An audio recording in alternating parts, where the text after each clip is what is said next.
friends, welcome back to the cheerful insanity that is the 55th annual AEA Convention and Trade Show.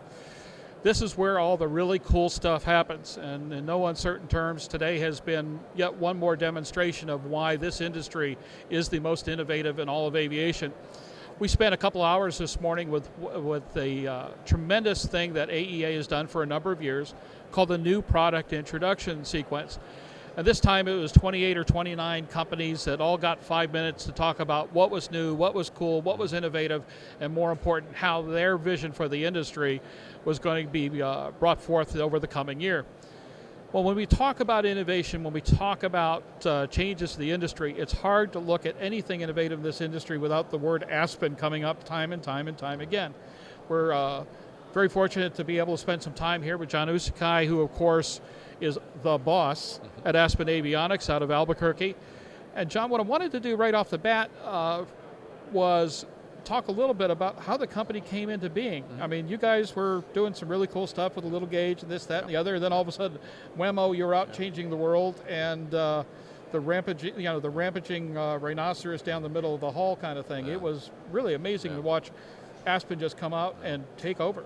Yeah, well, we appreciate the kind comments, first of all, and appreciate you taking the time to let me come on and talk. Aspen has a very interesting history. It was started by as you know, by a couple of guys out of Eclipse that came up with a device that was primarily a replacement of a vertical speed indicator that provided terrain. And the whole concept was avionics for the rest of us. So they had a very interesting concept of trying to bring high-end avionics down to the lower end of the market. They pitched this to a bunch of venture capitalists who they got a couple guys to invest, and they went out and started hiring professional management. They hired me. I was employee number 7, I believe, if I remember correctly, in 2007. It's hard to believe it's been 5 years, but you know, AEA was where we launched the company. In fact, when we came out, we launched the brand of Aspen Avionics at the AEA in that year. We didn't have that. We only had one product, and it was very interesting how we set our brand out there first and fit our products into that. That part of it started this whole concept of easy to use, easy to install approach towards avionics. And what we were trying to do is provide high value, high functional avionics for low end price. And so the AEA2012 was born, our original PFD product. And since then, of course, we built the multifunction displays, we build weather products, now we have our connected panel, which is kind of a buzz right now. But during that time, we just continued to grow through the hard times, which was not easy to do, but each year we grew, and I'm proud to say we're probably one of the few avionics manufacturers that grew every year through the whole downturn. And so that's kind of the high level where we came from.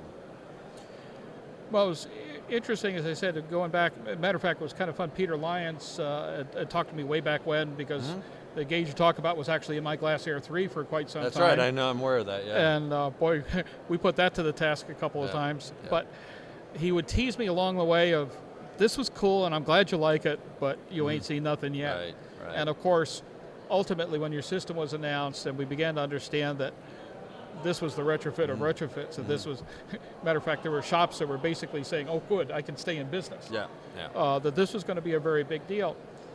What was that product development cycle like? What kind of mentality was required to say that they didn't have to be these big monster screens, that we could just take out a couple of old gauges, sock it in there, and just keep building on it, building on it, building on it, and having the panel you always wanted to, and oh, by the way, it isn't going to cost you an arm and a leg and your house. Well, you know, when you start out designing the system at a certain cost target, as opposed to trying to use technology and forcing it into a cost target, which a lot of people get forced to do, because what happens is that this end of the market never really was addressed at the level that we're addressing it.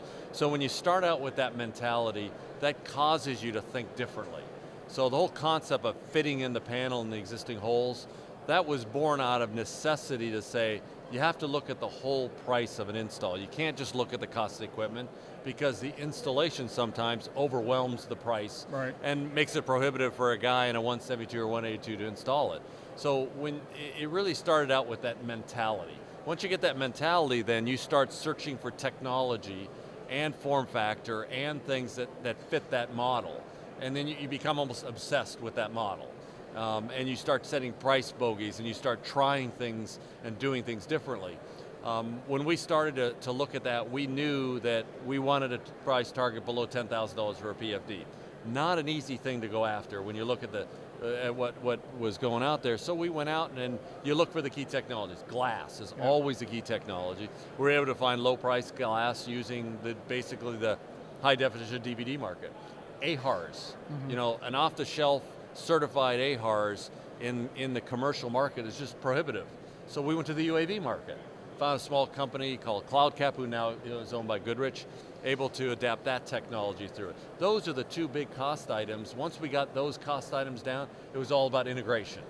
Fitting it into that canister, which is, again, no small task.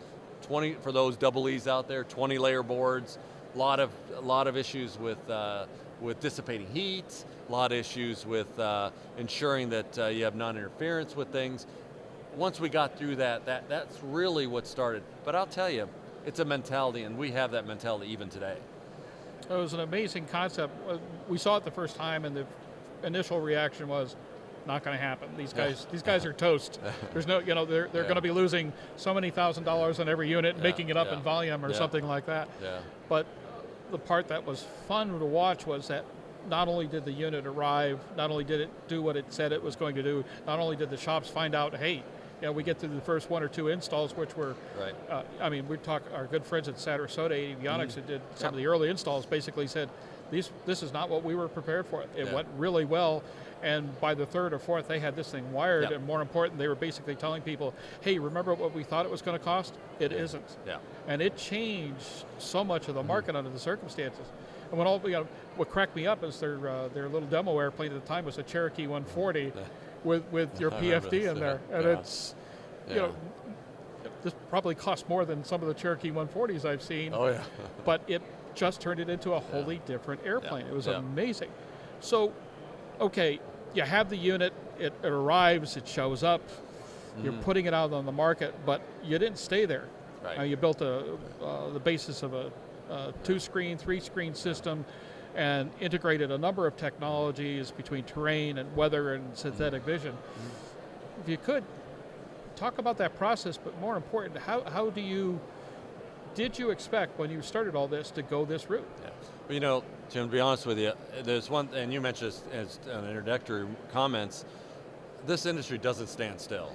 You've got very innovative players, you've got people with a lot of dollars to invest, you've got constant pushing of technology. So we always knew that we continually had to improve the product and move it on. If you stand still in this industry, as you know, you get left behind. So it's always been in our plans, it's always been in our strategies to continue to bring new products to market. But given the size of our company, the hard part was choosing what you do first, right? What do you do first? So for us, the first thing to do was get the units out there. Basically the computing technology, the PFD and MFD that can house the software to create the enhancements. So our strategies were get the hardware out there, get the basic PFD and MFD functionality out there, design the system so you can field, upload software without remove units, and do it easily.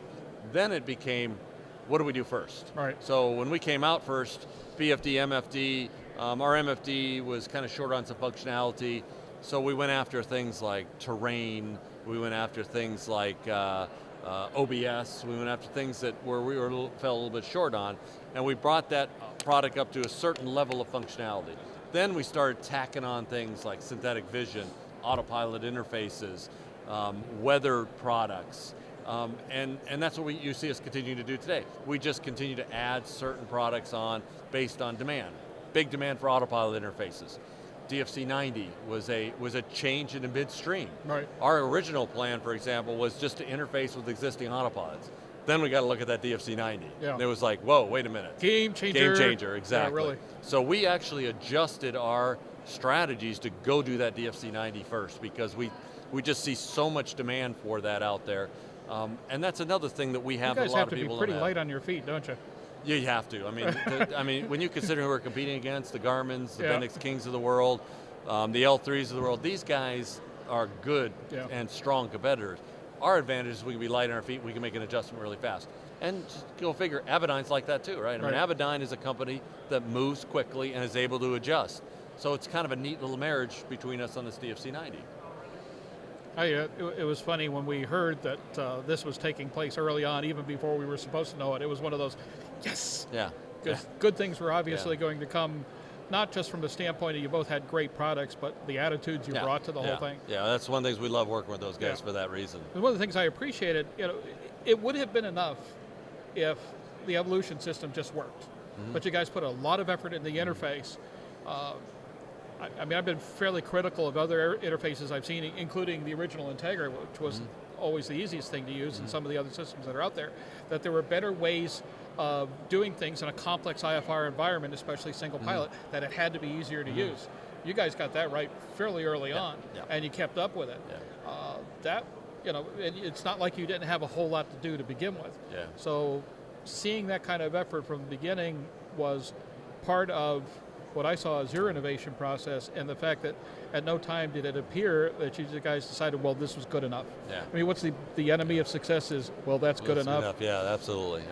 And that's what you'd end up getting behind. The thing we did also, because time to market is very important in this industry, and and if you pick the right products and get in market first, you get a lead, and it's hard to catch you.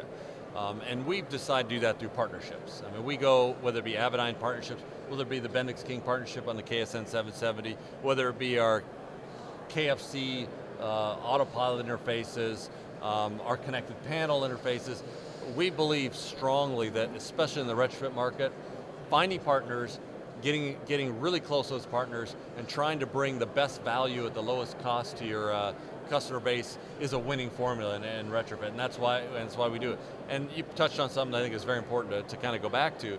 Pick the right partners. Right. You got to pick the right partners that have the same kind of culture as you, or you'll just get in each other's way. And just beating each other to death. Exactly. And so when you find these partners, it's amazing when you get aligned what you can accomplish. And I think that's been a big story of our success, is the type of partnerships and what we've done with those partnerships, and what our partners have done to leverage technology into the market. One of the themes that we talked about early on for this whole session was the concept of innovation, which of course is the drum that we're beating as part of our aviation transformation project and everything else. You have a company that's definitely one of the innovators. How do you keep innovation fresh? How do you build a company that can be successful, can do the job, and doesn't get stale? And more important, how do you become a part of a process where it's pretty obvious to everybody that the old model of aviation, gone, dead, over, stinking up the place? How do you build the future? Well, there's a couple things. When you're a small company and you're hungry and you're on the edge all the time, that creates a culture. And that culture starts from the beginning, right? And then it becomes a matter of leadership to really direct that energy in the right spot, because that in itself creates a lot of energy in the organization. The hard part is directing that energy in the right spot. So you pick a mixture of leaders that both have a lot of experience, but a lot of drive and a lot of desire. I might even be so far to create a legacy that you're going to leave in the market space. And then you demand that of your people. You set high standards. You don't spend a lot of time talking about your mistakes or figuring out why you did something wrong. You figure out, do it better next time. Right. And you just got to keep that energy going and keep that way. And now I will tell you from our experience, not everybody thrives in that environment. No. So you've got to be willing to turn the resources over with people that have that. Sustainability of that type of culture is not an easy thing to do. We've been very fortunate that a lot of our core people, my chief software architect, a guy named Sean Reeb, top-notch guy, got energy that I just don't know where it comes from. And he has brought in people and kind of created an environment like that. Geek power, huh? Exactly. I would say that to him. But and you start doing that, and you start interjecting new people. We make heavy use of interns. Right. In a lot of our development testing, they bring another sense of energy and creativity. Oh, I'll bet. That keeps you from getting stuck in your old aerospace way of thinking. And these guys are constantly challenging people. It's all about environment, all about culture, all about leadership, and it's all about continuing to fuel the fire. If you let that fire start to smolder, you lose it, and my experience is once you lose it, getting it back is not easy. Well, on that note, we're going to take a short break for a little bit because we're going to switch over to Brad Hayden a little bit to talk about the Connected Panel project, which is revolutionary from two standpoints. One, from the mission that you're espousing for the program, but two, the fact that anybody in this industry would not only want to cooperate, but can cooperate, even those you would otherwise be competing with. Who knew? It can definitely happen. So we'll take a break for just a few moments while we get Brad in the saddle here, live from the 55th Annual Aircraft Electronics Association Convention and Trade Show. This is Aero-TV. We'll be back with you in just a moment.